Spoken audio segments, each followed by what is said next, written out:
कैसे हैं guys, welcome back to another show. आज मैं आपको दिखाने जा रहा हूँ एक सुपर हीरो एक्शन मूवी जिसका नाम है द अवेंजर्स। एसगार्ड का रहने वाला लोकी, जिसे कि हमने थॉर मूवी में देखा था, वो दी अदर नाम के किसी से मिलता है जो कि एलियंस की एक नस्ल का लीडर है जिसे चितौरी कहा जाता है। वो लोकी को कहता है कि वो उसे टेसरेक्ट ला कर दे जिसके अंदर बेपनाह अनजान ताकत है, और वो वादा करता है कि इसके बदले वो लोकी को फोई देगा जिससे वो ज़मीन पर कब्जा कर सकेगा। निक फ्यूरी, जो कि एक एजेंसी शील्ड का डायरेक्टर है, वो अपनी एजेंट मारिया हिल के साथ एक रिसर्च फैसिलिटी में पहुंचता है।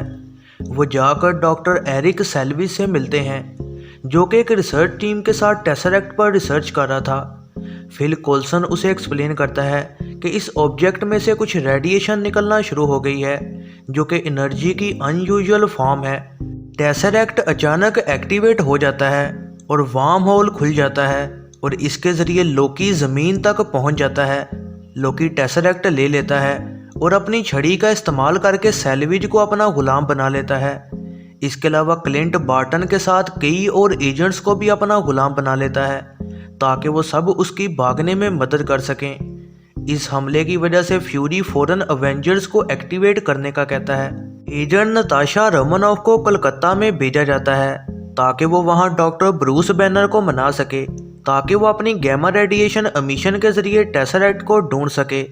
कोल्सन जाकर टोनी स्टार्क से मिलता है ताकि उसे कह सके कि वो सैल्विज की रिसर्च को चेक करे, और फ्यूरी स्टीव रोजर के पास पहुंचता है ताकि वो उसे टेसरेक्ट को दोबारा हासिल करने का मिशन दे सके। एक जगह में बार्टन इरिडियम को चोरी करता है जो कि टेसरेक्ट की पावर्स को स्टेबलाइज करने के लिए इस्तेमाल होगी। लोकी लोगों पर हमलावर होता है ताकि सबका ध्यान अपनी तरफ कर सके, और तभी वहां रोजर, स्टार्क और नताशा उस पर हमला करते हैं और वो फौरन सरेंडर कर देता है। जब लोकी को पकड़कर शील्ड ले जाया जा रहा होता है तो थॉर, जो कि लोकी का सौतेला भाई है, वहां आ जाता है और उसे आज़ाद कर देता है ताकि वो उसे मना सके कि वो इस काम को छोड़ दे और उसके साथ वापस एसगार्ड आए। फिर स्टार्क और रोजर के साथ थोड़ी लड़ाई के बाद थॉर मान जाता है कि लोकी को शील्ड के उड़ने वाले एयरक्राफ्ट कैरियर पर ले जाया जाए जिसे हेली कैरियर कहा जाता है। वहां लोकी को कैद कर दिया जाता है और बैनर और स्टार्क कोशिश करते हैं ताकि टेसरेक्ट को लोकेट किया जा सके। एवेंजर्स एक दूसरे से बहस में पड़ जाते हैं कि वो लोकी को कैसे अप्रोच करें, और वो इस चीज़ पर भी गुस्सा होते हैं कि शील्ड टेसरेक्ट की पावर्स के साथ हथियार बनाना चाहती है और ये हथियार वो एलियन से बचने के लिए इस्तेमाल करेंगे। ग्रुप एक दूसरे से बहस करता है और बार्टन और दूसरे एजेंट, जिनके दिमाग लोकी के कब्जे में हैं, वो हेली कैरियर पर हमला कर देते हैं। वो उसके इंजन्स को ख़राब कर देते हैं और बैनर को हुल्क में बदलने पर मजबूर कर देते हैं। स्टार्क और रोजर डैमेज हुए इंजन को रीस्टार्ट करने की कोशिश करते हैं और थॉर हुल्क को रोकने की कोशिश करता है। नताशा बार्टन से लड़ती है और उसे बेहोश कर देती है, और इस तरह वो लोकी के माइंड कंट्रोल से भी आज़ाद हो जाता है। लोकी कोल्सन को मारने के बाद वहां से भाग जाता है और वो थॉर को भी एक जगह पर कैद कर देता है, और हुल्क एक शील्ड फाइटर जेट से लड़ते हुए नीचे गिर जाता है। फ्यूरी कोल्सन की मौत के बारे में बताते हुए उन सबको मोटिवेट करता है कि वो एक टीम बनकर काम करें।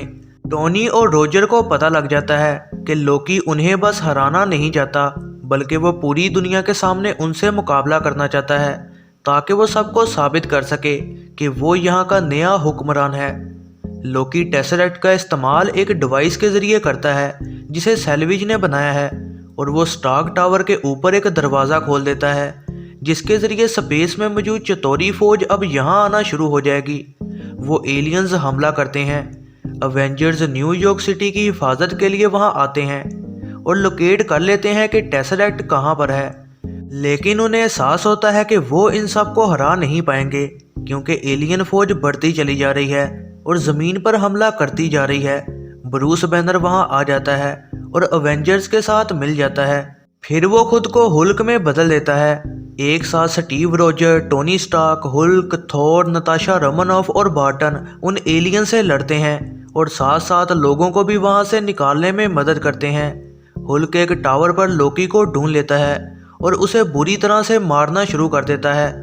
रोमानोफ फौरन वार्म होल जनरेटर तक पहुंचती है और सेल्वी जो कि अब लोकी के कंट्रोल से आज़ाद हो चुका है, वो बताता है कि लोकी की छड़ी के ज़रिए इस चीज़ को रोका जा सकता है और उससे ही जनरेटर शट डाउन होगा। इसी दौरान फ्यूरी के साथी कहते हैं कि वो एक न्यूक्लियर वेपन चलाकर इस हमले को ख़त्म कर दें। वो मिसाइल चला देते हैं लेकिन स्टार्क आ जाता है और मिसाइल को पकड़कर वार्म होल की तरफ ले जाता है। वो मिसाइल को एलियन फौज की मदरशिप तक लेकर जाता है जहां मिसाइल फट जाता है और उनकी मदरशिप को तबाह कर देता है, जिसकी वजह से ज़मीन पर भी एलियन फौज डिसेबल हो जाती है। स्टार्क के सूट में पावर ख़त्म हो चुकी होती है और वो वार्म होल से वापस नीचे गिरता है और तभी नताशा उस वार्म होल को बंद कर देती है। स्टार्क नीचे गिरा होता है और हुल्क उसे पकड़कर बचा लेता है और हिफाजत से नीचे ले आता है। इसके बाद थॉर, लोकी और टेसरेक्ट के साथ एसगार्ड में वापस चला जाता है और फ्यूरी कहता है कि अवेंजर्स वापस आएंगे जब जब उनकी ज़रूरत हुई। फिर मिड क्रेडिट सीन में द अदर्स अपने मास्टर थैनोस से जाकर बात करता है कि ज़मीन पर हमले का मिशन फेल हो गया है। आखिरी सीन में सारे अवेंजर्स एक रेस्टोरेंट में बैठकर सैलेड खा रहे होते हैं क्योंकि स्टार्क ने कहा था कि एलियन फौज को हराने के बाद वो ये करेंगे। यह है जरनाब मूवीज़ रिव्यू। वीडियो पसंद आई हो तो लाइक ज़रूर कीजिएगा और ऐसी ही नई वीडियोस के लिए चैनल को सब्सक्राइब और बेल नोटिफिकेशन को ऑन करना ना भूलिएगा।